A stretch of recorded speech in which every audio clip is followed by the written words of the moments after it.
100 रोटी वाला ससुराल। सुनो जी, मुझे तो शीतल की बड़ी फिक्र रहती है। उसका ध्यान तो बस घर के बाहर दोस्तों के साथ घूमने फिरने में ही रहता है। उसे कुछ बोलो तो एक नहीं सुनती। मैं तो कहती हूँ इसकी जल्दी शादी वादी करवा दो, वरना लड़की हाथ से निकल जाएगी। तुमसे ज़्यादा चिंता है मुझे शीतल की शादी की। कल ही वो रामपुर वाले मौसा जी को फ़ोन भी किया था। बता रहे थे एक लड़का है नज़र में। उनका अपना घर है और लड़का भी अच्छा है। अरे तो फिर बस बात चलाओ ना, एक बार देखे तो सही लड़का और घर बार कैसा है। कौन से लड़की की बात चल रही है यहाँ? तुम्हारी शादी की बात चल रही है बेटी। अब तुम्हारी शादी की उम्र हो रही है तो लड़का तो देखना पड़ेगा ना। उफ़ो, मुझे अभी नहीं करनी शादी वादी। ये तो मेरे खेलने कूदने के दिन है। बहुत खेल कूद ली तुम। अब घर के काम धाम सीखने की कोशिश करो, समझी? ससुराल जाकर हमारी नाक मत कटवा देना। सब्जी काटनी तो आती नहीं इसको, तो नाक ही कटवाएगी। अरे मैं इसे शादी तक अच्छे से सब सिखा दूंगी। आप तो बस उस लड़के से इसकी शादी के बाद चलवाओ। कुछ दिनों बाद कुणाल और उसकी माँ शीतल को देखने घर आते हैं। कुणाल दिखने में बड़ा ही स्मार्ट होता है। शीतल तो उसे देखती ही रह जाती है। देखो जी, हमारी कोई डिमांड तो है नहीं, बस हम चाहते हैं कि लड़की घरेलू हो, घर के सारे कामकाज संभाल ले। अब आपके परिवार में तो बस 3 ही लोग हैं, पर हमारा तो खूब भरा पूरा परिवार है। बाकी हमें लड़की के घूमने फिरने दोस्तों से मिलने से कोई दिक्कत नहीं है। घर का काम करने के बाद जो चाहे सो करे। अरे वाह, ये तो इतने बढ़िया लोग हैं। लड़का भी इतना स्मार्ट है और ऊपर से इन्हें मेरे घूमने फिरने से भी कोई दिक्कत नहीं है। हे भगवान, तूने तो बिना मांगे ही मुझे सब दे दिया। बताओ जी, और क्या चाहिए हमें? हमारी तरफ से तो रिश्ता पक्का है जी। बस फिर तो हंसी खुशी शीतल और कुणाल की शादी हो जाती है।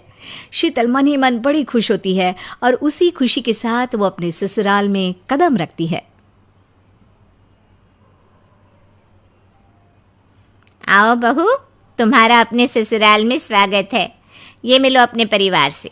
ये तुम्हारे ससुर जी, तुम्हारी ननद सुनीता और गीता, सुनीता के पति राजेश और उनके 2 बच्चे राजू और चिंटू। ये ना हमारे साथ यहीं रहते हैं। ये तुम्हारी दादी सास हैं और बाकी लोग अभी बाहर गए हुए हैं। इतने सारे लोग, ये सब यहीं रहते हैं इस घर में? अरे अभी तो मेरे देवर देवरानी और उनके 3 बच्चे यहाँ नहीं है। उसके मायके में भी शादी थी ना, तो बस वहीं गई है। कल तक आ जाएंगे। हे भगवान, ये घर है या धर्मशाला? ये सब एक साथ इस घर में कैसे रहते हैं? मुझे तो पता ही नहीं था इनका इतना बड़ा परिवार है। अब समझी कि कोई डिमांड क्यों नहीं की इन्होंने।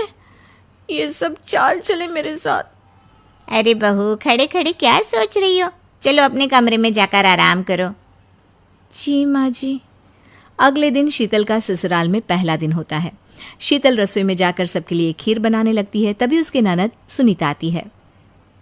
अरे वाह भाभी, आज क्या बना रही हो? बस दीदी, आज वो पहली रसोई है ना, तो खीर बना रही थी। अरे भाभी, ये खीर वीर रहने दो। घर में 4 लोगों को शुगर है और कुछ लोग मीठा ही नहीं खाते। आप ना सीधा खाना ही बना दो। क्या फ़र्क पड़ता है, मीठा बने या नमकीन? बस बहू के हाथ की पहली रसोई होनी चाहिए ना। जी दीदी, तो फिर मैं खाना ही बना देती हूँ। आप बता दो खाने में क्या बनेगा? बस सिंपल सी कोई सब्जी बना दो, जैसे आलू गोभी या आलू मटर, और उसके साथ रोटियाँ सेक दो। हमारे परिवार में अब तुम्हें मिलाकर पूरे 20 लोग हो गए हैं।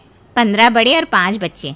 बड़ों की 6 और बच्चों की 2 के हिसाब से रोटी बना देना। चलो मैं चलती हूँ, सब देख लेना। हाँ, बड़ों की 6 रोटी मतलब कि 15 लोगों की 90 रोटियाँ, और बच्चों की 2 रोटी मतलब 5 बच्चों की 10 रोटियाँ।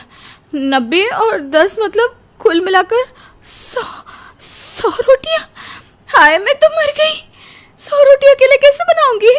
माँ, ये तुमने मेरी शादी कहाँ कर दी? शादी से पहले तो मैंने कभी 4 रोटी से ज़्यादा नहीं बनाई।